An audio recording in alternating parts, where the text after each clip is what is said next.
राजस्थान में पिछले 48 घंटे से 3 विधायकों के ऊपर लगे कथित रिश्वत कांड के आरोपों ने राजस्थान की राजनीति में भूचाल ला दिया। अब सवाल यही कि क्या इन तीनों विधायकों की गिरफ्तारी होगी, क्या इनकी विधाई की जाएगी, और अगर ऐसा हुआ तो फिर से राजस्थान में उपचुनाव हो सकते हैं।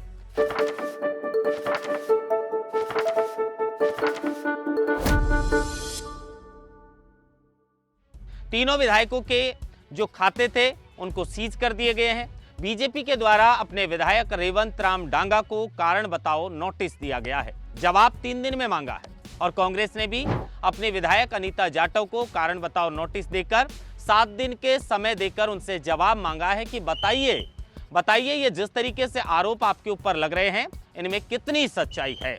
लेकिन ना सिर्फ विधायकों के बल्कि भास्कर ने दूसरे दिन इनके जो लेटर मिले थे उनको लेकर जब डीईओ और सीबीओ के पास पहुंचे तो वहां पर दोनों ने कहा कि आप तो बस इतना बता दीजिए कि हमें क्या करना है, कितना कमीशन मिलेगा। 10% पर डील भी फाइनल हो जाती है।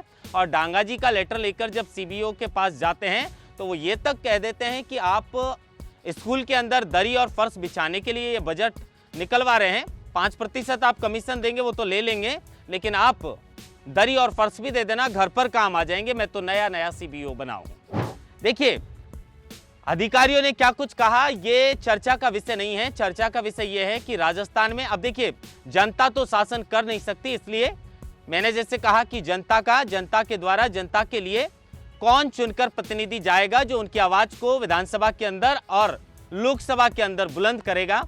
इस मामले को लेकर वो अपना जनप्रतिनिधि चुनकर भेजते हैं। लेकिन जिस तरीके से भास्कर ने ये स्टिंग किया है और अगर इसके आरोपों में सच्चाई है तो ये राजस्थान की राजनीति में भूचाल लाने वाली खबर है।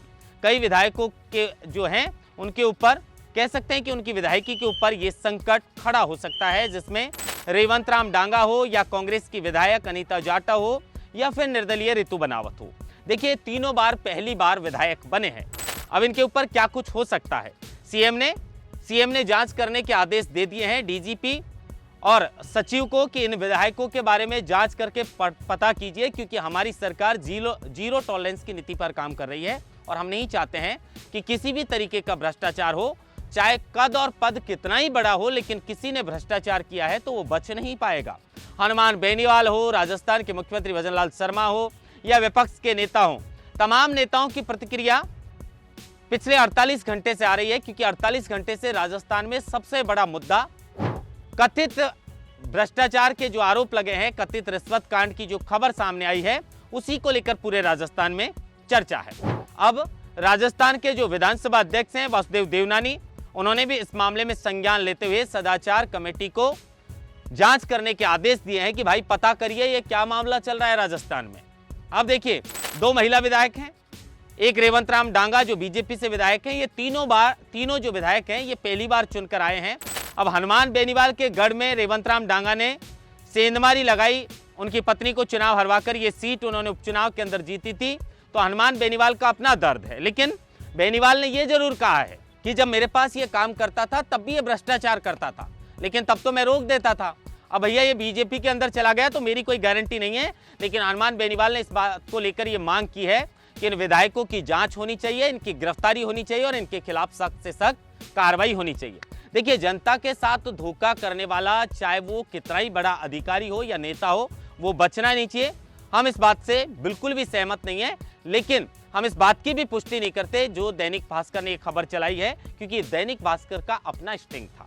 लेकिन जिस तरीके से लगातार वीडियो सोशल मीडिया पर वायरल है, मैं एक बार आपको हनुमान बेनीवाल ने, राजस्थान के मुख्यमंत्री भजनलाल शर्मा ने और विधानसभा अध्यक्ष वासुदेव देवनानी ने क्या कुछ कहा वो आपको पढ़कर मैं जरा सुना देता हूं। उसके बाद आगे की चर्चा इसको लेकर करेंगे, क्योंकि राजस्थान में बड़ी खबर है। 3 विधायकों की विधायकी पर ये कहीं ना कहीं संकट मंडराता जा रहा है।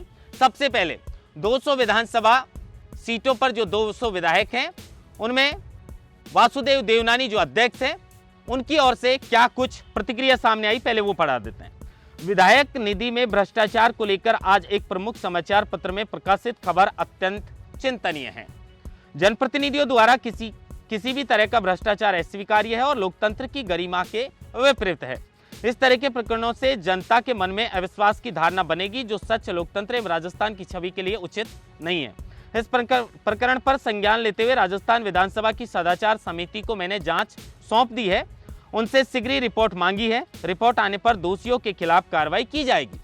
दोषियों के खिलाफ कार्रवाई की बात विधानसभा अध्यक्ष ने कही है, मतलब इनकी विधायकी पर भी कहीं ना कहीं अब संकट मंडराता हुआ साफ तौर पर नजर आ रहा है, अगर इन पर लगे आरोप सिद्ध होते हैं तो। इसके बाद राजस्थान के मुख्यमंत्री भजनलाल शर्मा ने, हालांकि पोस्ट 10 घंटे बाद किया है, मुख्यमंत्री भजनलाल शर्मा ने सोचा होगा कि पहले देखते हैं खबर में कितनी सच्चाई है, लेकिन 10 घंटे बाद इन्होंने एक पोस्ट किया। उसमें ये लिखते हैं कि आज एक प्रमुख समाचार पत्र में विधायक निधि में भ्रष्टाचार की खबर प्रकाशित हुई। यह अत्यंत गंभीर और चिंताजनक विषय है। किसी भी लोक सेवक द्वारा किए जा रहे भ्रष्टाचार पर हमारी सरकार की नीति पूर्णतः जीरो टॉलरेंस की है। कोई भी व्यक्ति कितना ही प्रभावशाली क्यों न हो, यदि भ्रष्टाचार में दोषी पाया जाता है तो उसे बख्शा नहीं जाएगा। इस प्रकरण में मुख्य सचिव एवं महानिदेशक पुलिस को राज्य के मुख्य सतर्कता आयुक्त, अतिरिक्त मुख्य सचिव गृह की अध्यक्षता वाली उच्च स्तरीय समिति से जांच करवाने के निर्देश दिए हैं। इन विधानसभा क्षेत्रों के एमएलए एलईडी के खाते फ्रीज कर दिए गए हैं, मतलब इन तीनों विधायकों के खाते फ्रीज हो चुके हैं। अब सवाल यही है कि विधायकी बचेगी या जाएगी। हनुमान बेनीवाल जो सांसद हैं वो क्या कुछ लिखते हैं। आज देश के प्रतिष्ठित समाचार पत्र दैनिक भास्कर में विधायकों द्वारा विधायक निधि जारी करने के एवज में रिश्वत लेने का मामला उजागर हुआ, जो गंभीर प्रकरण है। विधायकों का ये कृत्य संघीय और लोकतांत्रिक व्यवस्था पर भ्रष्टाचार का बड़ा प्रहार है। एक तरफ देश के प्रधानमंत्री नरेंद्र मोदी जी कहते हैं कि न खाऊंगा और न खाने दूंगा, मगर दूसरी तरफ ऐसे मामलों का सामने आना पीएम की मंशा पर बड़ा सवालिया निशान है। राजस्थान की जनता राज्य के मुख्यमंत्री श्री भजनलाल शर्मा से इस मामले में अपेक्षा कर रही है कि ऐसे विधायकों के खिलाफ मुकदमा दर्ज करवा के प्रभावी कानूनी कार्रवाई सरकार करेगी। वहीं राजस्थान विधानसभा के माननीय अध्यक्ष श्री वासुदेव जी देवनानी से भी ये जनता अपेक्षा कर रही है कि अध्यक्ष जी ऐसे भ्रष्टाचारी विधायकों की सदस्यता रद्द करेंगे, क्योंकि यदि जनता के चुने हुए जनप्रतिनिधि इस तरह सार्वजनिक रूप से भ्रष्टाचार करेंगे और उनके खिलाफ कड़ा एक्शन नहीं होगा तो लोकतंत्र की जड़ें कमजोर होंगी। मैं बीजेपी के राष्ट्रीय अध्यक्ष श्री जेपी नड्डा और इंडियन नेशनल कांग्रेस इंडिया के राष्ट्रीय अध्यक्ष खड़गे जी को कहना चाहूंगा कि इस मामले में आप अपनी पार्टियों के विधायकों को पार्टियों से बर्खास्त करें, ताकि लोकतंत्र में राजनीतिक दलों की व्यवस्था पर भी जनता का भरोसा कायम रहे। अमित शाह और राहुल गांधी को भी इन्होंने टैग करा है। हनुमान बेनीवाल मांग कर रहे हैं कि जिस तरीके से ये भ्रष्टाचार के आरोप लगे हैं, रिश्वत कांड के आरोप लगे हैं, इन तीनों विधायकों को, एक तो निर्दलीय है ऋतु बनावत, उनके लिए तो क्या कुछ कहेंगे, लेकिन दोनों जो कांग्रेस और बीजेपी के विधायक हैं, इनकी सदस्यता, इनकी पार्टी जो सदस्यता है उसको छीन ली जाए, कहीं ना कहीं इन्हें पार्टी से बाहर का रास्ता दिखा दिया जाए। और अध्यक्ष जी से इस मामले को लेकर मांग करी है कि अध्यक्ष साहब इनकी विधायकी को रद्द कीजिए, इनकी सदस्यता को रद्द कीजिए। अब देखिए, कुछ दिन पहले एक मामला बागीदौरा से आने वाले विधायक जयकृष्ण पटेल का भी सामने आया था और उसी मामले में उनको एसीबी ने ट्रैप किया था। लेकिन अब ये पहली बार, मैं बार बार यही कह रहा हूं कि पहली बार चुने हुए विधायक हैं और इनके ऊपर इतने बड़े आरोप लगे हैं। अब देखिए, आरोपों में अगर सच्चाई है तो मैं फिर कहूंगा कि इनकी विधायकी संकट में है, और अगर विधायकी जाएगी तो फिर से राजस्थान के अंदर उपचुनाव हो सकते हैं। सवाल विधायकों के अलावा अधिकारियों पर भी खड़े होते हैं, क्योंकि जब अनीता जाटव वाला लेटर लेकर करौली के डीओ जो पुष्पेंद्र शर्मा हैं उनके पास में जब भास्कर के रिपोर्टर पहुंचते हैं तो वो क्या कुछ कहते हैं कि मुझे तो बस आप इतना बता देना कि इसके अंदर क्या लिखना है। 10% कमीशन में डील भी डन हो जाती है। मतलब 3 विधायकों के अलावा एक डीओ और एक सीबीओ की कुर्सी भी खतरे में है। इनके ऊपर भी गाज गिरना तय माना जा रहा है, अगर इनका दोष, इनके ऊपर जो लगे हैं आरोप वो सिद्ध हुए तो। उसके अलावा जो सीबीओ हैं कैलाश राम, उनके पास लेटर लेकर जाते हैं भास्कर के रिपोर्टर कि भाई इस काम को आप पास कर दीजिए, तो ये कहते हैं कि मैं तो पहली बार सीबीओ बनाऊं, तो मुझे तो ये भी जानकारी नहीं है कि इसके अंदर क्या कुछ होता है। तो रिपोर्टर कहते हैं कि आपको तो 5% कमीशन मिल जाएगा।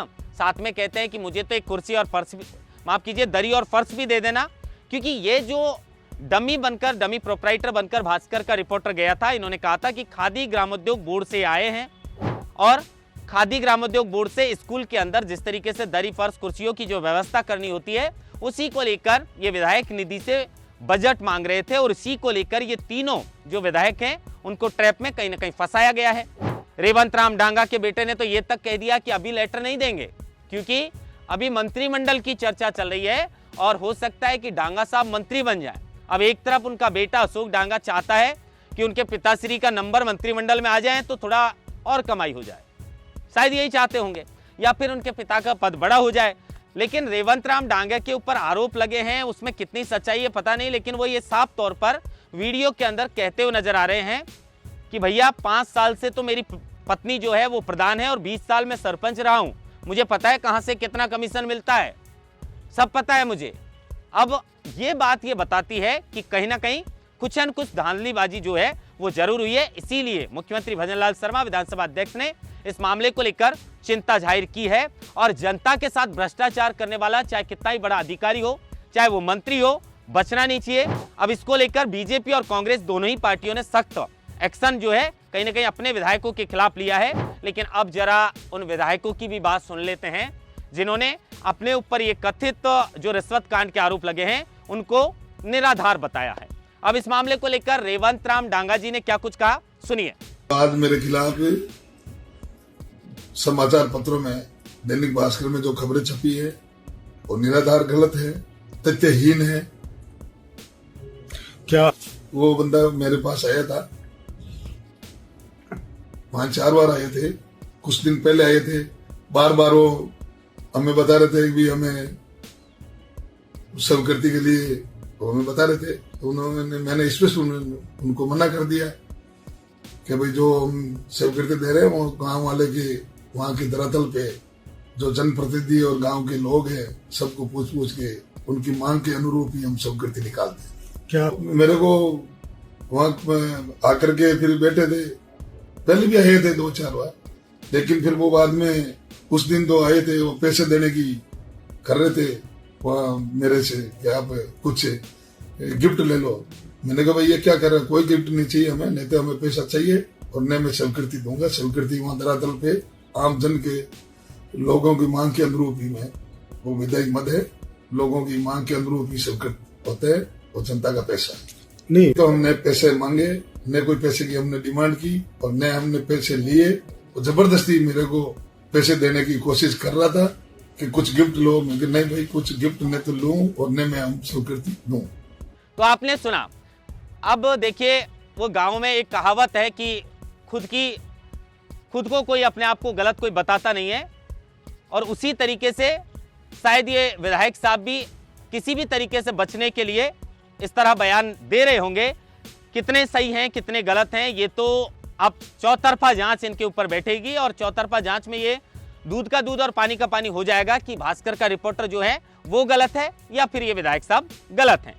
इस मामले को लेकर निर्दलीय विधायक जो ऋतु बनावत हैं, उन्होंने कहा कि जब मैं विधायक चुनकर आई थी उस वक्त भी इन्होंने मेरी एक वीडियो वायरल की थी जो AI जनरेटेड थी, मेरी छवि को धूमिल करने का प्रयास उस वक्त भी किया था। मेरी इनसे किसी तरीके की कोई डील नहीं हुई। भास्कर मुझे फंसाना चाहता है, या तो वो माफी मांगे, नहीं तो फिर मैं उनके खिलाफ मानहानि का दावा भी ठोकूंगी। अब देखिए, वो तो निर्दलीय हैं, पार्टी उनकी है नहीं, लेकिन सदाचार कमेटी भी इस मामले को लेकर जांच कर रही है। और अगर जांच के अंदर ये तीनों विधायकों के ऊपर लगे आरोप सिद्ध होते हैं तो फिर राजस्थान के तीनों विधायकों की कुर्सी खतरे में पड़ सकती है और कोई बड़ा एक्शन इनके ऊपर देखने को मिल सकता है। सवाल ये भी है कि जो दोनों अधिकारी हैं, DEO करौली और CBO जो हैं, उनके ऊपर क्या कार्रवाई की जाती है, क्योंकि उन्होंने जो इनके द्वारा जो लेटर मिला था उसको काम कराने के लिए 10% की एक DEO से डील फाइनल हुई, 5% की जो कैलाश राम CBO हैं उनसे ये डील फाइनल हुई है, और उसके बाद उन्होंने काम के लिए मंजूरी करने के लिए हाँ भी कर दिया है। 48 घंटे से यह गरमाया हुआ मुद्दा राजस्थान में ये भी बताता है कि जो जनता जिन जनप्रतिनिधियों को चुनकर भेजती है कि ये हमारी आवाज को बुलंद करेंगे, हमारे जमीन से जुड़े मुद्दों को विधानसभा में और लोकसभा में उठाएंगे, वो कितने इस बात पर खरे उतरते हैं। इस वीडियो को लेकर आप क्या कुछ सोचते हैं? इसमें जो भी अपडेट आएगा नया, उसकी खबर आपको लोकमत हिंदी के माध्यम से हम लगातार दिखाते रहेंगे। महेंद्र वास्ता, लोकमत हिंदी, जयपुर।